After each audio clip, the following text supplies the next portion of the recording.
How you doing, everybody out there? Coming at you a little later in the evening. It's funny, I was just the other day talking with my wife saying how cool it would be if we could start doing these like live at Brood or do like a live one a week or something where we sit down and we have a live studio audience at Brood. I thought it'd be kind of cool. But clearly, I cannot keep myself to a set schedule. I drove all over this state today. Well, not all over, but I went to a couple different political meetings today. So I'm running a little bit later on in the day, but hopefully you guys still join me. You still hit the share button for me. You let everybody know we're on. It's a little later. Like I said, it's 10:30, but hey, you know what? Laying in bed, give me a listen. And as always, this is available as a podcast on Spotify, Apple, Google Podcasts as well, in most podcast areas. But do me a favor, hit the share button. Come on out to the coffee shop there at Brood when you can. Feel free to buy coffee online, broodco.com, BREWEDCO.com, and show your support, show your love for us. And once again, hit that share button. But today, we're going to be talking about Fayette County schools not requiring a temperature check. I went to an event here in Fayette County that Senator Alvarado, State Senator Alvarado, was speaking at, kind of go over some of the things I heard from him.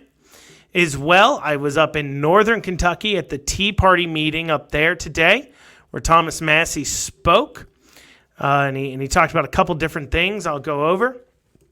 Does Mitch McConnell have a point about corporate America? I've been hearing a lot of different things on that. I'm going to weigh in for you guys on kind of what he was saying. I think he had a point of sorts that he was trying to get to that he either isn't elegant enough or too turtly to be able to get out of his mouth. And then, we're going to cover a little bit about positive, negative rights because I think it's really important discussion to have as we go into this and prepare ourselves to talk about vaccines. And it's really important concept for people to understand what a positive and negative right are. But please give us a share. And thank you for joining us. We're gonna dig on into it today.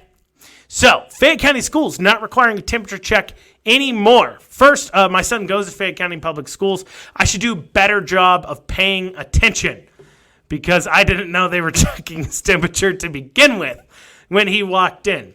Now, of course, I've heard some arguments about temperature checks. One of the things being, is checking your temperature a medical procedure and you have to have a trained person to do it? I don't know.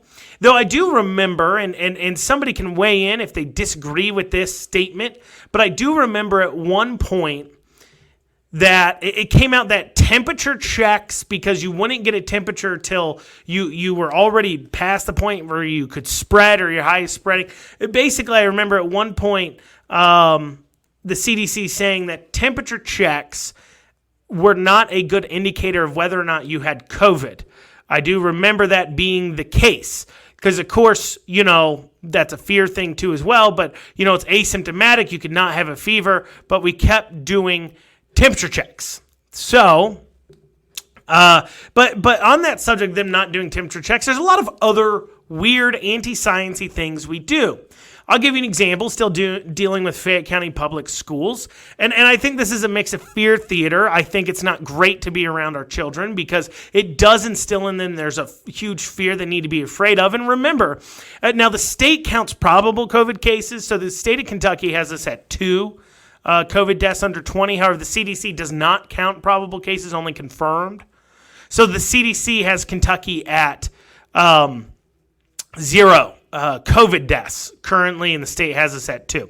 So remember, according to the CDC, that there have been 0 deaths in the state of Kentucky under 20.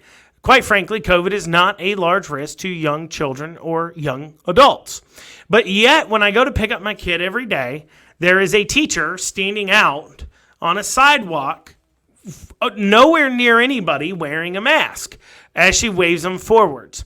Now, it's weird that it's weird to me to see them engaging in such these teachers of our children to be engaging in these anti-scientific behavior. And I think a lot of us, as far as the masking goes, I know for me as well, this whole COVID thing, I think a lot of it is there's clearly a lot of science that doesn't make sense. For example, it clearly doesn't make sense if I drop a mask, it is healthy for me to pick it up and put it on. It quite quite clearly, doesn't make sense for this teacher to be standing outside, away from everybody, wearing a mask. That is unscientific. It's just not scientific, right?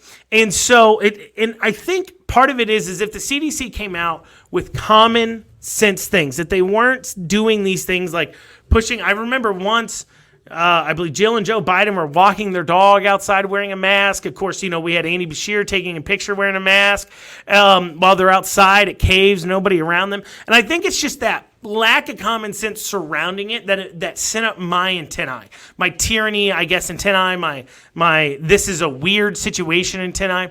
And not only that, but you saw a lot of anti-science things going around. For example, I do remember at one point too as well that we thought it was transmissible on surfaces, and then it wasn't, and then it was. And then for some reason, when we first opened, restaurants all had to use paper menus and couldn't use reusable plates. And then that changed. But then people didn't get the message. And then buffets, you still have to wear a glove when you touch utensils, even though I don't know. I don't know. I think that changed. I mean, there's a lot of confusion there. And then also, too, you have a mix of these businesses just making it up as you go. I think a great example would be Qdoba during the pandemic, probably still now. I once had asked them to not, or I wanted a bottle of water, or no, I want a glass of water. They're like, oh, we can only sell you bottle because of COVID.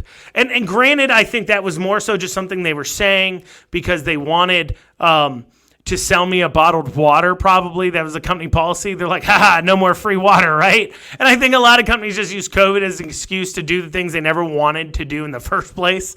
But it is this weird misinformation. I mean, I was in Fayette Mall here the other day, and we walked into the FYE there, and we weren't wearing a mask, and there was literally just me and my wife, and then these two staff way on the other side of the store, and they were like, hey, can you put on a mask? And I was like, I can browse around. I mean, it's kind of silly. It's just me, but maybe I'll put on a mask. So we say, okay, fine. And we take the disposable mask. Now, in general, if we are going to go to a business that requires masks, a little thing that we do, we don't wear them. And then if they ask us to put them on, we still require them to give us one, just like a little protest we do if we have to go there. Now, there's plenty of times where I walk into a place, and if they require masks, I just don't go there, because I personally, it's not mandated, and if we don't start talking with our dollars, they're never going to stop doing these things that just don't make sense. It just doesn't make sense.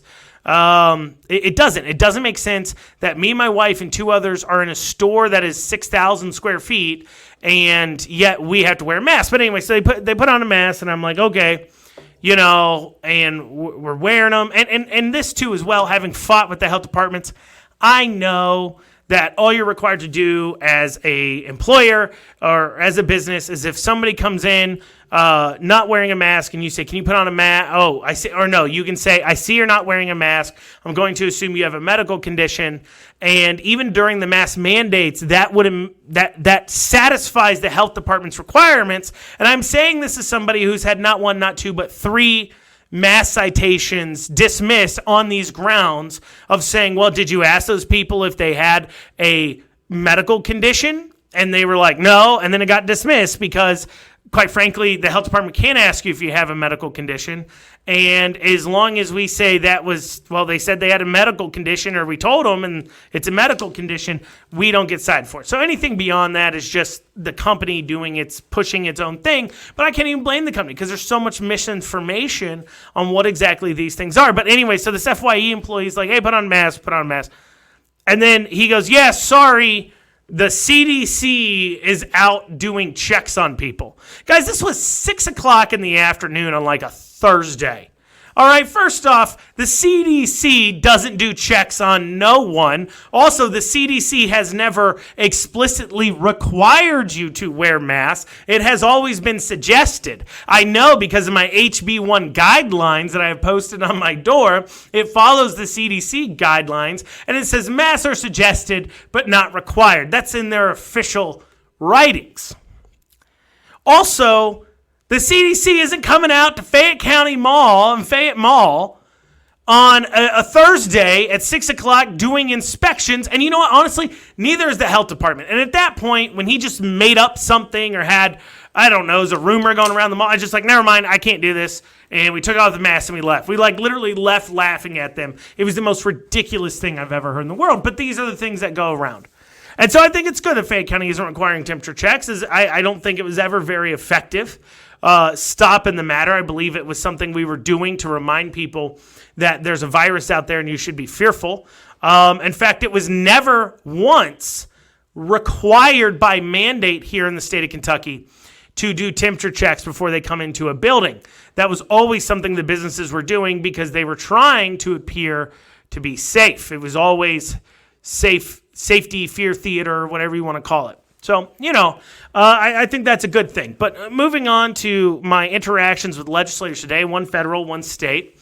Senator Alvarado, I went to a luncheon today in Fayette County. And guys, as a reminder, hit the share button. If you're just joining us, hit that share button. Anyway, so I went to hear Senator Alvarado speak at this luncheon. Now, Senator Alvarado, he's got a chunk of Fayette County and a bunch of other counties there. And not a bunch, just a few. But Senator Alvarado, he's actually a doctor. He's definitely not the worst state senator. I'm not his biggest fan. I know that, for an example, there was a mask bill put forward by Adrian Southworth to end the mask mandate here in Kentucky that Senator Alvarado shelved because he was the head of the Senate committee that bill landed in, and then he never put it on the schedule to have a hearing, which is really weird considering he's a medical doctor that stood up there today and told us that he doesn't think masks are a good thing, and he certainly didn't wear a mask. So it was a little confusing to me on why he did that. Of course, I think it's all a political thing where they're worried about scaring, because the people who don't wear masks won't vote for you because you didn't allow masks kind of thing, where, it's this soft tyranny, I guess I'd call it. Here's a great example I always say is like when people ask me, there's times in these podcasts where, and you can sometimes tell, where I'm about to swear and I stop myself or I say some other weird, strange word. And the reason why is because there's people out there who don't like swearing. And so I'm not going to swear to alienate those people, but at the same time, the people who are okay with swearing aren't not going to watch if I don't swear. And so I think they view the mask thing as that kind of issue. They don't realize that it is a soft tyranny issue that we're going to get to here at the end. But, that's my major criticism of him that really paid attention. Of course, as well, he's involved in that Senate committee education bill, HB 208, that passed. His committee did lift up the guidelines for when schools could be NTI only. He didn't do much more than that. But anyway, so what I'm seeing is he's not he's not terrible. He's just not super great. He's an senator, in my opinion. Other people have other issues. However, when he was talking and doing a legislative update, and he was making the same old tired mistake that I see GOP legislators making all the time. There are a lot of laws that were passed this year about shifting power around in the executive from the governor to the AG, even how the governor appoints senators, and a bunch of laws that passed. And the GOP does this constantly, where they will pass laws when they are in power, and what they do well when they are in power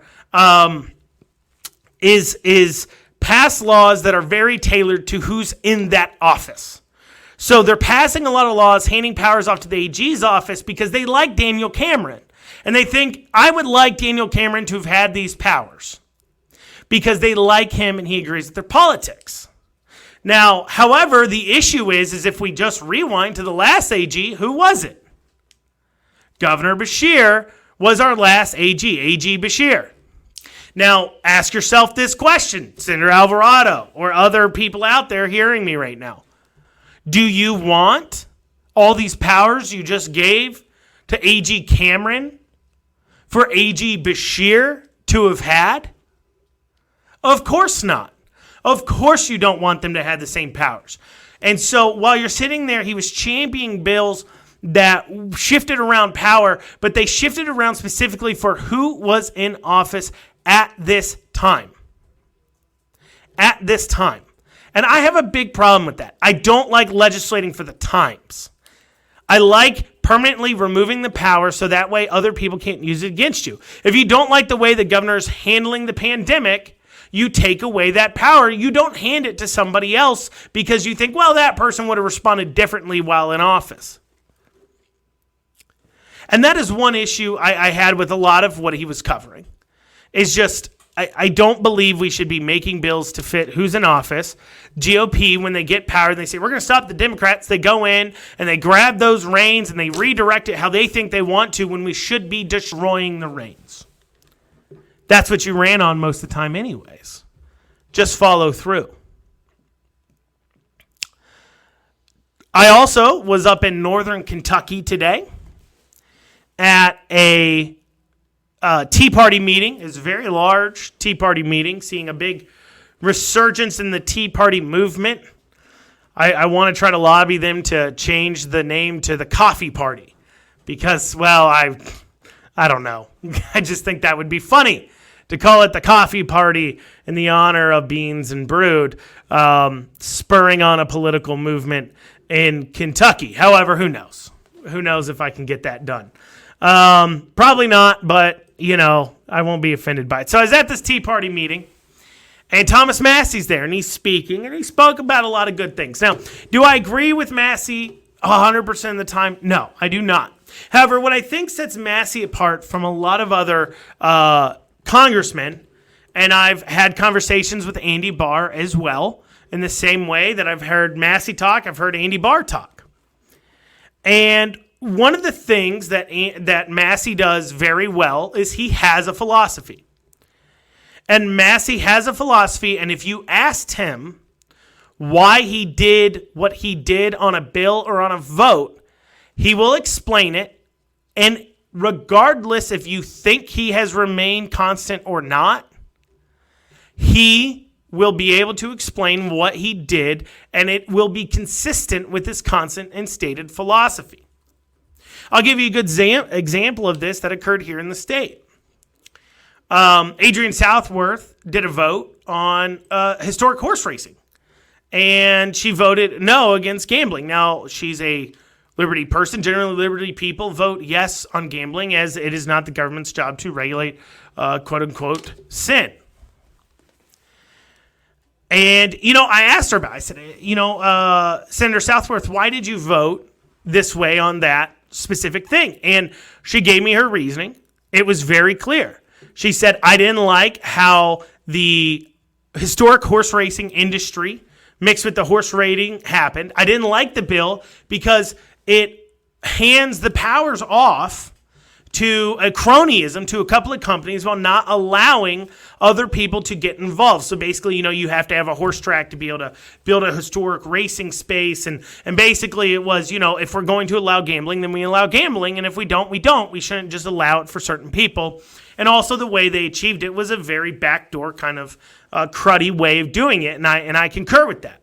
So though I may personally agree with votes like Savannah Maddox had, another Liberty legislator in the House, where she voted yes on it, and Adrienne voted no, Senator Southworth voted no, that I can at least sit there and say, well, you have a Liberty reason for what you just did, and I can at least understand that. I may disagree with your outcome, but your reasoning has been principled and falls in line with what you stated. You didn't squish, you didn't change your mind. Even maybe it was hard to go against the grain, you did stay true to what you said. And I think Thomas Massie falls in that same category for me. Now, what was interesting when Thomas Massie was speaking is he was, and we made a post about this, he was talking about the CDC line. And he mentioned, he told the story, and the recordings are available online as well. You can go back to the post, somebody posted them. And he mentioned about how he has recordings of the CDC. So Pfizer and Moderna did a studies on the effects of the vaccine with people who've already had COVID. And their study determined, and it was a public study, determined that it has no benefit to people who've already had COVID to get vaccinated. And yet the CDC put out guidance saying people who are vaccinated, people who've had COVID should still get vaccinated. And Thomas Massie called them up and said, hey, that's not correct. Don't you know about the study? Everything else. He has recordings. And they admitted it was not correct. And that must have been a mistake. And they'll be sure to fix it. And then they didn't fix it. And then he called him up again. And then when they finally fixed it, they didn't fix it to say, if you've had COVID, there's no discernible benefit to getting vaccinated. Instead, he has said that they changed it to be even more confusing. Now, the reason why this is kind of reprehensible is because obviously there are side effects to getting vaccinated. And if there are individuals that get no benefits from something but only have a downside, being that they would get vaccinated and then go ahead and have a negative reaction to it, and that would cause the issues for them, that is morally a reprehensible thing. Everybody should be informed 100% on what they're doing. Just like I think it's very important as they opened up vaccinations to 16 plus, that everybody knows that nobody, according to the CDC, has died in Kentucky under 20 from COVID. Because I think you need to make an educated risk decision. And in this case here, the CDC wasn't putting out educated risk decisions. And Massie brought up as to why. And he mentioned that they're lying to you. And they're lying to you because they look through things through one prism. They look through things. They don't care about your individual life as a whole. They look at the entirety. Let me give you an example here of times they've admitted they were lying, specifically Fauci. Fauci came out, he did a 60-minute interview where he sat there and said there's no benefit to masks. In fact, the constant face touching and everything else that we ourselves have said is a terrible thing and you probably shouldn't do, is to not wear masks. Masks might even be bad. Then like a week or two later, he comes out and says, nope, you need to wear masks. And when asked why, he said, verbatim, like almost word for word, I don't have the exact quote. He said, yeah, I was worried about there not being enough supplies of masks for first responders, doctors. And once it became clear we had enough masks for the doctors, then we came out and said you can wear masks because we didn't want you taking them all from the doctors. So he admitted that A, he lied originally. This is his words. He lied originally. And then he said he lied in a way that if masks are the magical cure to COVID, we should be storming his house right now, which is how I know all you COVIDians don't really believe masks are the magical cure, because you'd be demanding Fauci be thrown out on his butt for having for 2-3 weeks came out and said don't wear masks and then killed Americans in order to manipulate people because him, a non-logistics expert, was making a logistical decision over how many masks they had. That would be what you're really doing. But you're not. You're not.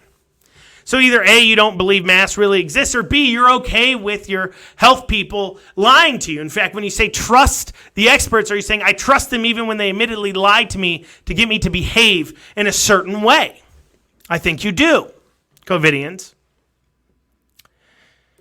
And so look at Fauci. He admitted he lied for what he thought was the greater good.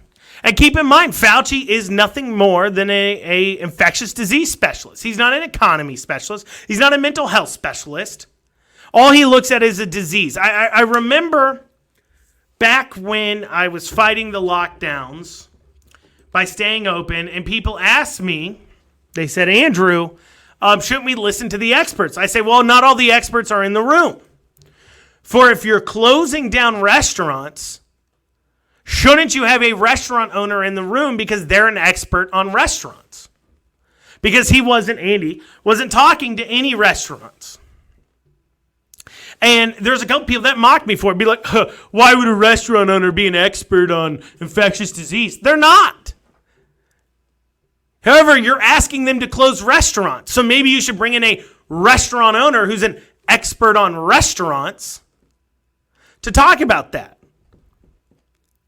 When you're going to get your car fixed and you bring in an electrical engineer and you don't bring in a mechanic, guess what? They're going to be looking for an electrical problem. Why? Because that's what they're trained in, is electric.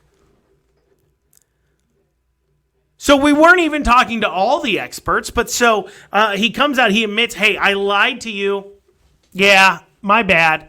But now you should wear masks. Right, so either he's lying now about wearing masks or he's lying then. Doesn't matter. Regardless of what side of the aisle you're falling on this issue, regardless of where you fall, Fauci lied to you and manipulated you to do something, and he admitted to it. He then did it again. He then came out on national TV and said that he was moving the goalposts of where herd immunity would occur because he wanted to create a false sense of light at the end of the tunnel. So that way we would keep our hopes up and keep working, but he lied to us about. So Fauci himself has already admitted not once but twice that he is willing to lie to us about what the science actually says in order to get a certain behavior out of us.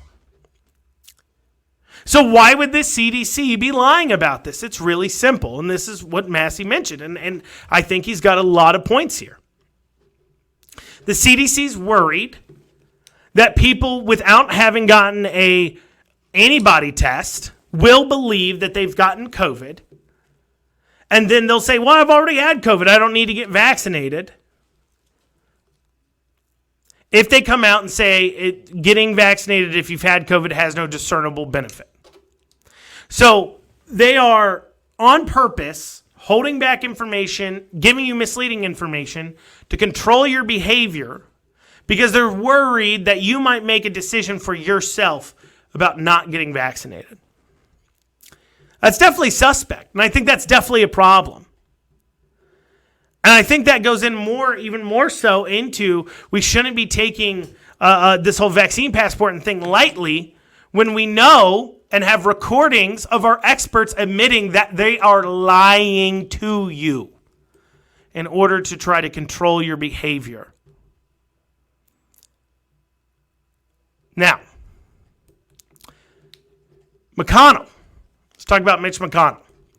Mitch McConnell has come out and stated that he doesn't think these corporate companies should be getting involved in politics. Now, I think McConnell has side of the point kind of doesn't. It's kind of, obviously I'm okay with companies getting involved in politics as we are a company who got involved with politics. And if I'm okay with doing it on my side, I have to be okay with you guys doing it on your side. In fact, you guys have been doing it for a long time. For an example, there's a coffee shop in town here that on their name tags, I do believe on their name tags, I know on their website, has people's pronouns listed, him, her, his.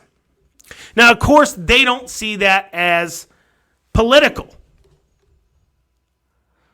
But that is a political statement.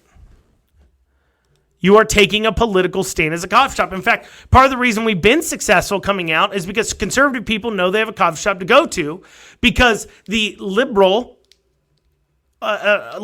viewpoint is so obvious in so many other coffee shops when they hang rainbow flags and Black Lives Matter flags, and they put him, her, his, and theys and thems and who's ever's on their name tags, and they put out love everyone and all these other political statements. They are political statements. So they're already getting political. Now, what McConnell's trying to say, he's just not elegant enough to say it. He also doesn't want to say this quiet part out loud. Is, guys, you lobby us specifically to give you legislation. If you start coming out and falling very politically, publicly on one side of the aisle or the other,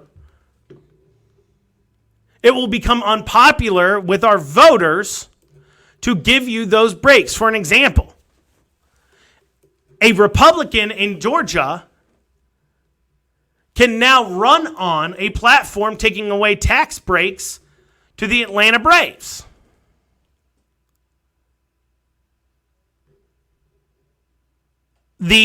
They're also putting out they're also dealing with, Delta got tax breaks from the state legislature. They took away. And you can run on that platform now. And his warning is saying, guys, I like cronyism. Mitch McConnell loves cronyism.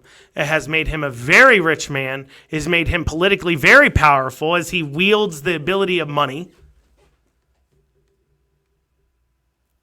Mitch McConnell loves cronyism. And he's saying, guys, if you keep coming out so woke about all these issues, we can't keep engaging in our cronyism. That's the point he's really trying to say. He can't say it out loud because, of course, he'd be admitting that he engages in cronyism. But, of course, we all know he does. And I'm sorry if you're shocked to hear McConnell engages in cronyism. I don't know what to tell you but to pay better attention. He quite clearly does. He has sold out Kentucky on a number of issues. And so he doesn't want to say that quiet part out loud. And so he's saying companies stay out of this politics side of things. This corporate America, we give you too many bailouts, tax breaks, tax incentives, regulations that favor your size and help lock out competition. And you pay us for doing it. If you start coming up publicly like this, we won't keep engaging with you on this pay-to-play politics. That's McConnell's point. And I'll tell you this much. I do not believe an airline that has been bailed out by the government several times has the same rights to being a private company as a coffee shop does. But if you're saying you're willing to give up all of your tax incentives, tax breaks, and cronyism benefits, in return, you can be as politically involved in wokeness and liberalness and even conservativeness as you want, I agree with you. Let's do it. So McConnell's right in the sense that if they keep engaging this way, it will change the face of politics because they won't be able to engage in cronyism. I just happen to like that outcome. I like these companies getting political if it means they're going to get all their tax incentives taken away. Because I don't like cronyism. I like capitalism. I like free markets. I don't like using the government to lock out your competition, to get incentives, and to make it easier for you to operate as a business. I don't like it. So I think he does have a point. I just don't think I agree with him, but he's got an important point to make. Now, I made a post about this earlier today, and I think it's worth talking about a little bit further and more uniquely as you guys are out there and you're debating and engaging on the vaccine debate, and I encourage you to do so. Continue to debate and engage. Debate and engage as much as you can on these things. Don't let them pass. But let's talk about positive and negative rights. So positive and negative rights. So the Constitution is a document of negative liberties. Even Obama agrees with this. What's that mean? It means that it is a limitation on what other people can do to you. A positive right, that's a negative right, a limitation on what people can do to you. A positive right is something I get from somebody. Now, as in my view, and the view, I believe, of the Constitution, that for me to have a right to something from you, a positive right, we have to knowingly engaged in a contractual agreement, whether it be spoken or unspoken. So you have negative rights guaranteed by your birthright. I believe you can only get positive rights if you've contractually somehow agreed with the party you're getting those rights from. Remember, negative rights are something you're born with. Positive rights you get from somebody. So for an example, when people say health care is a human right, is a right. I have a right to health care. Well, no, kinda, I guess. You're forgetting a descriptor. You have a you can have a positive right to health care, which means that if I walk into a hospital and I engage your services, I now have a right to you treating me. Just like our police, you have a right to have the police respond when you call because you pay your taxes. And they have contractually agreed to respond to your calls when they took your tax dollars. That's a positive right. However, negative rights always trump positive rights. Your right to not be vaccinated trumps another person's right to not get sick from you. Let me explain. First, everybody knows that COVID is out there. Do you have an undue expectation of safety? What I mean by that is are you unaware COVID is out there? Are you unaware there could be people out there carrying it around? Are you unaware when you walk into a business what its rules are? That's why in HB1, I was a big pusher of the amendment that made it to where you had to publicly post your plan. And it just had to be a plan, and it had to be publicly posted on your door and on your website. The idea being for people to start paying attention to it, and then you can make your own educated decisions. So if you do not have an undue expectation to safety, you are now willingly engaging into going out and operating. Now, you do not have an expectation to be free from a virus when you leave your house. However, you do have a right to not be forced by somebody else to get vaccinated, to wear masks, to do other things that revert you from what I call neutral. Right? So it's normal for you to breathe without a mask on your face. If I want you to breathe with the mask on your face, I'm now asking something from you. You are in no way asking anything from me for you to breathe without a mask on your face before you are in your natural state.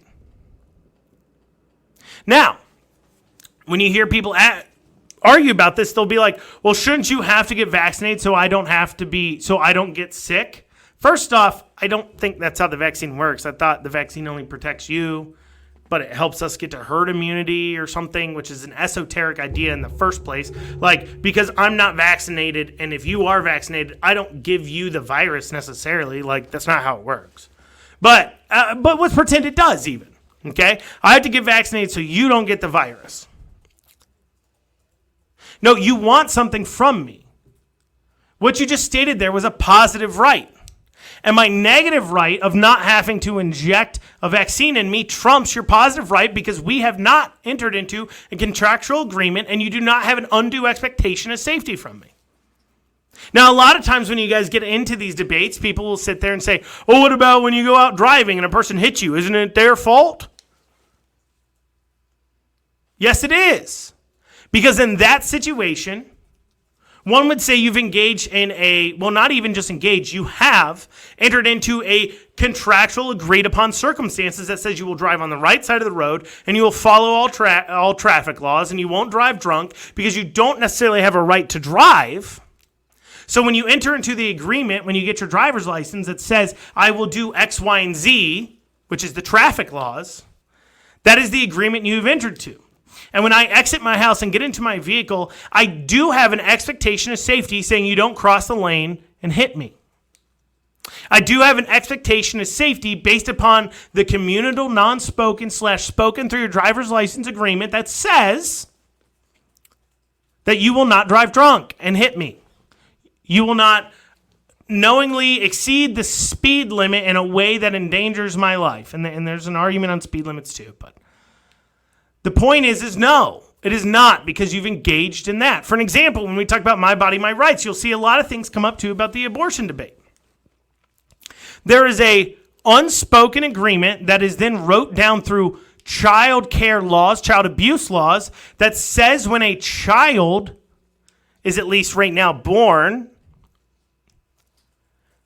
that you have an expectation of care because you knowingly had that child. All I'm stating when I believe that abortion should not be allowed is that contractual agreement begins at conception. Once you've had sex and you make a baby, you now have entered into a contractual agreement with that baby in your belly that says you are in charge of its care, and you knowingly entered into that agreement when you engaged in intercourse. And I believe it is the government's position to enforce contracts. So if I have signed an agreement with you that says I will get vaccinated, I have now given up my negative right in return for your positive right in return for some sort of response. For an example, another example of this would be if I hire somebody to lay the floors in my house and I pay them to do that, I now have a right to them laying the floors in my house. I have a contractual right that is enforced by the government. You cannot have a contractual right to be vaccinated. You cannot have a contractual right to wear a mask, for that is beyond your natural point. And it obviously can impede your ability to live. Now, I hear people trying to argue, well, you have to wear clothes when you go out. Somebody had a great response for this, in the sense that they said, yeah, but you don't have to breathe through your nipples. And until then, it's not the same thing. And they're true. I mean, it's not the same thing at all. Having to wear a shirt is nothing like covering your face with a mask that may even be harmful to your health. On top of that, to claim you have a right to make me get vaccinated when there are known side effects such as death that occur at the vaccination, you have a hard time of telling me that your fear of death, the fact that I may kill you somehow through some esoteric function of me getting COVID, and then somehow we run together and then you happen to somehow catch it because you're not protected, and then that is my fault.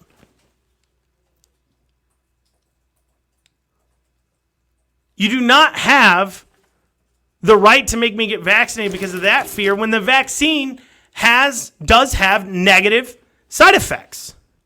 Because now you're asking me to risk my life, even if the risk is smaller, which we'll see what the VAERS comes back with, but I have a feeling to young adults, people under 30, that this vaccine is actually more deadly than COVID and killed more people than COVID has. But anyways, mainly because the people under 30 have so few dead. But you do not have the ability to demand me to risk my life at all because you're afraid of me somehow risking your life. That is not how the Constitution works. That's not how rights work. That's not how it works. It's just not it. You got to learn the difference between positive and negative rights. That's all I have for you guys this evening. Thank you for joining me. It's awfully late at night. Of course, as I said, I had to go to Northern Kentucky for this one. Go to Northern Kentucky. Came back down here. Thank you guys so much for joining me. If you want to support, you can go to brewedco.com, brewedco.com. You can also come by the coffee shop there in Lexington, Brewed. And I thank you guys for joining me.